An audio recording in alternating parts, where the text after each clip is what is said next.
Hi అండి, నమస్తే. Welcome to my channel. నేను తృప్తిని. ఇవాల్టి డిన్నరు నేనైతే ఇలా చేసుకుంటున్నానండి. ఈరోజు సండే స్పెషల్ ఎగ్ కర్రీ ఇంకా పూరీ రైస్.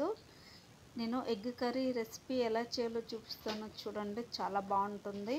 ముందుగా స్టవ్ వెలిగించుకొని కడాయి పెట్టుకొని అందులో ఒక 2 టేబుల్ స్పూన్లు ఆయిల్ వేసుకోవాలి. ఆయిల్ హీట్ అయ్యాక ఆవాలు జీలకర్ర వేసి అవి కొద్దిగా చిటపటలాడాక కట్ చేసి పెట్టుకున్న 2 పెద్ద ఉల్లిపాయలు అండి, సన్నగా తరిగి పెట్టుకోవాలి. ఉల్లిపాయలు అనేది తక్కువ వేసుకుంటే అనేది తీయగా లేకుండా ఉంటుంది. ఎక్కువ ఉల్లిపాయలు వేస్తే తీయగా ఉంటుంది.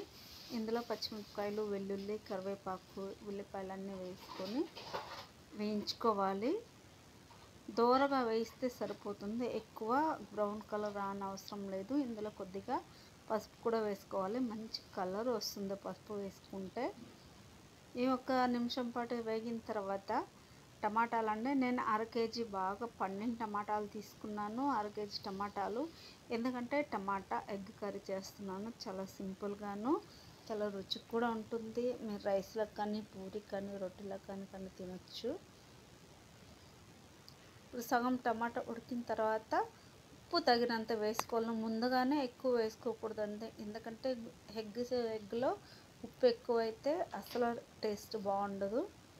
కాబట్టి చూసుకొని చేసుకోవాలి.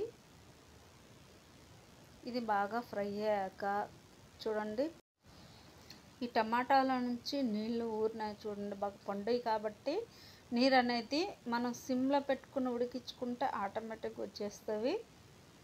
ఇప్పుడు కొద్దిగా కారం వేసుకోవాలి. నేనైతే 1 టీ స్పూన్ కారం వేసాను, కొద్దిగా గరం మసాలాను, అలాగే 1/2 టీ స్పూను ధనియాల పొడి వేసాను. ఇవన్నీ మసాలాన్ని తక్కువ వేసుకోవాలి, ఎక్కువ వేసుకుంటే మరి మసాలా ఎక్కువైపోతుంది. ఎగ్లో తక్కువ మసాలా ఉంటే రుచి కూడా బాగుంటుంది, అంత టేస్ట్గా ఉంటుంది. ఇప్పుడు కొద్దిగా వాటర్ వేసుకోవాలి. నేను 1/2 గ్లాస్ వాటర్ వేసాను. ఇవి వేసి బాగా కొంచెం కలిపేసి మూత పెట్టి పొంగు రానివ్వాలి.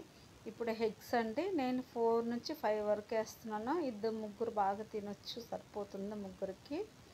ఇలా ఎగ్స్ నేను అన్నీ ఒక కటోరీలో వేసుకుంటున్నానండి, ఎందుకంటే ఒక్కొక్కసారి ఎగ్స్ అనేది బాగా రవ్వ పాడైపోయి ఉంటాయి. అలాగే డైరెక్ట్ వేస్తే మొత్తం కర్రీ పాడైపోతుంది, కాబట్టి నేనైతే ఇలా వేసుకుంటున్నాను. ఇప్పుడు ఇలాగా కర్రీ మొత్తం అక్కడక్కడ కొంచెం హోల్స్ చేసి అందులో వేసుకుంటే మనం వేసిన ఎగ్స్ అలాగే ఉండిపోతే చక్కగా కుక్ అవుతాయి.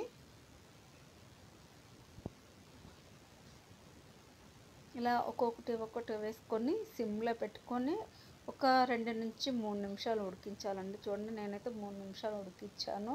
ఇప్పుడు కొద్దిగా కసూరి మేతి వేసాను, ఒక చిటికెడంతా బాగా నలిపి వేసుకుంటే మంచి సువాసన వస్తుంది, బాగుంటుంది కూడాను. చూసండి, ఒక నెమ్మదిగా కొంచెం కలుపుకోవాలి.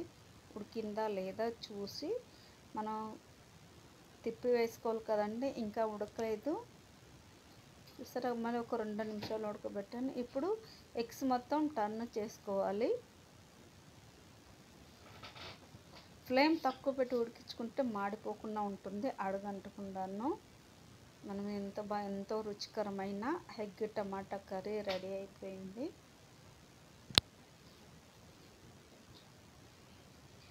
ఒక్కసారి మీరు ఉప్పు చూసి వేసుకోవచ్చండి, నాకైతే కరెక్ట్గా సరిపోయింది, నేను చూశాను.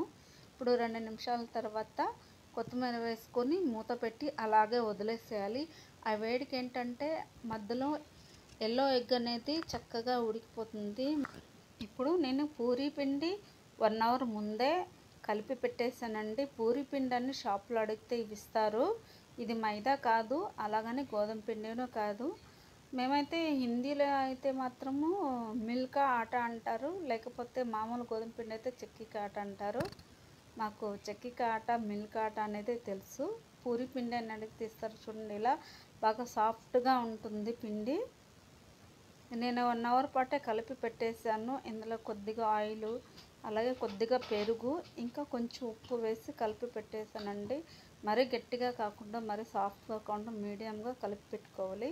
ఇలాగ కలుపుకున్న పిండిని ఇలా చిన్న ఉండలుగా చేసుకొని పూరిలాగా ఒత్తుకొని ఆయిల్ వేడయ్యాక అందులో వేసుకొని ఫ్రై చేసుకోవాలి.